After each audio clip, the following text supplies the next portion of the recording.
잘 봤습니다. 지난번에 이제 요런 내용 피드백을 반영을 했다라는 거를 잘 봤고요. 이제 좀 더 강화시켜주는 방법들에 대해서 좀 알려드릴게요. 지난번에 얘기했던 피드백을 더 강화시켜야 되는 것과 추가적으로 좀 넣어야 될 것들의 내용들인데, 포즈 강화에 대해서 좀 피드백을 드릴게요. 포즈는 강화를 시켜주고 싶으면은 우선은 골반과 척추의 로테이트 Y 개념을 더 강화시켜줘야 된다라고 생각을 해주세요. 로테이트 Y라는 말은 좌우 트위스트 개념을 말하는 거예요. 좌우 트위스트. 그게 힘을 주고 있고 더 깔끔한 포즈를 보여주는 데 있어서 큰 도움이 될 거예요. 예를 들어서 이거 잠깐 지울게요. 이 포즈를 더 강화할 거다. 그럼 이 포즈를 어떻게 강화를 할 수 있을까? 더 열어주는 거예요, 관중들한테. 그러면 척추가 좀 더 이런 식으로 로테이트가 되면은 어떻게 나올 것 같아요? 옆에다가 그리면은 좀 더 이게 모양이 열리겠죠. 그래서 조금 더 뭐 이렇게 모자가 있고 뭐 이렇게 있으면은 몸은 더 열리겠죠. 더 이런 식으로 이렇게 열려서 이 포즈도 더 실루엣이 뭐 예를 들어서 이 팔이 그냥 이렇게 있는 게 아니다라고 쳤을 때, 그러니까 이런 식으로 가고 이렇게 뭐 힘을 불끈 주고 있어, 뽀빠이처럼. 그 다음에 이 팔은 이렇게 내려가서, 요건 그냥 요대로 있다라고 가정을 할게요. 이렇게 잡고 있어.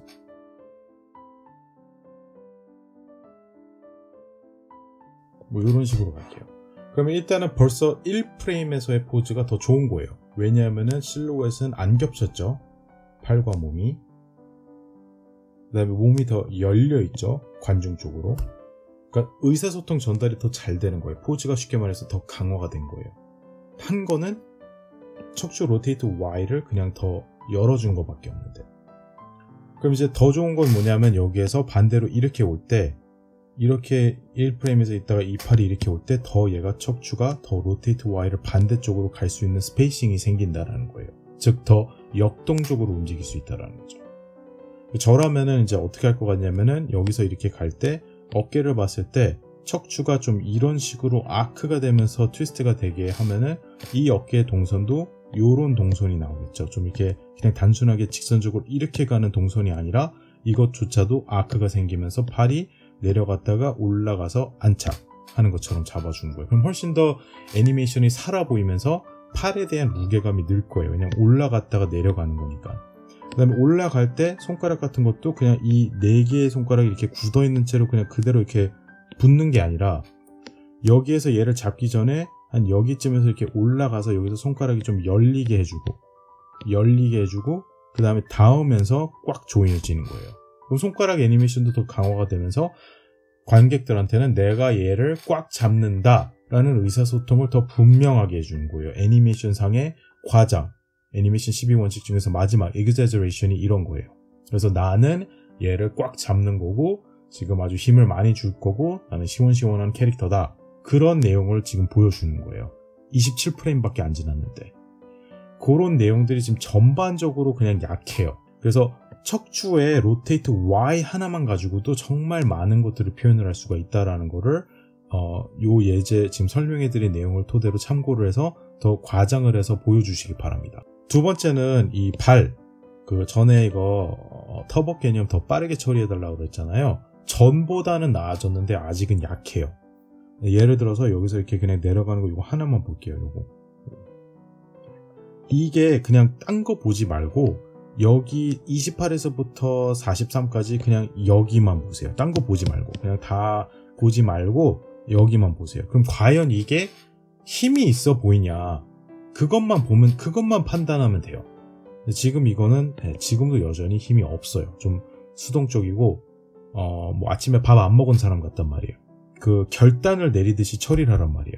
그러려면은 이 발은 터벅할 때 저러면 더 올릴 거고요. 이렇게. 그래서 더 이 스페이싱 확보를 해가지고 내려갈 때 똑같은 두 프레임이어도 스페이싱이 더 크면 더 세게 내려가잖아요. 더 쾅 밟듯이.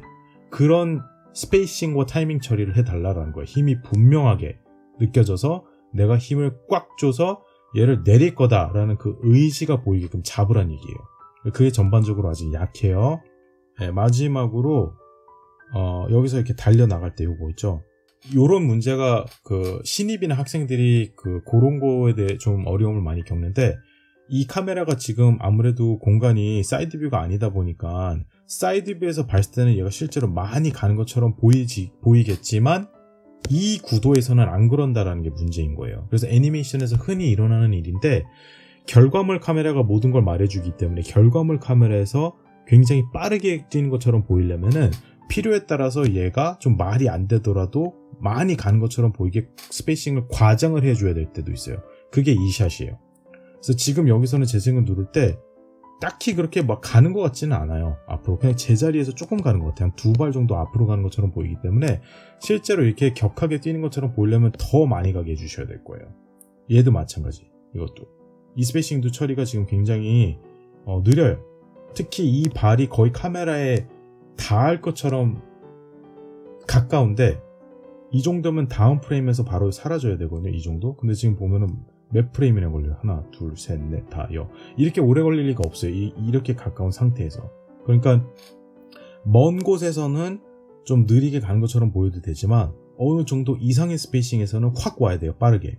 그래야지 이게 타이밍 개념이 성립이 되는 거예요. 그래서 이게 사이드 뷰에서 봤을 때는 실제로 현실적으로 처리한 거지만 카메라의 구도에 맞춰서는 느려 보이게 되는 케이스인 거예요. 애니메이션에서는 이런 경우가 빈번히 일어나요. 그래서 이럴 때는 수동으로 키 처리를 여기서는 2프레임 만에 되게 확 오게끔 수동으로 키를 넣어주는 거예요. 더 가게.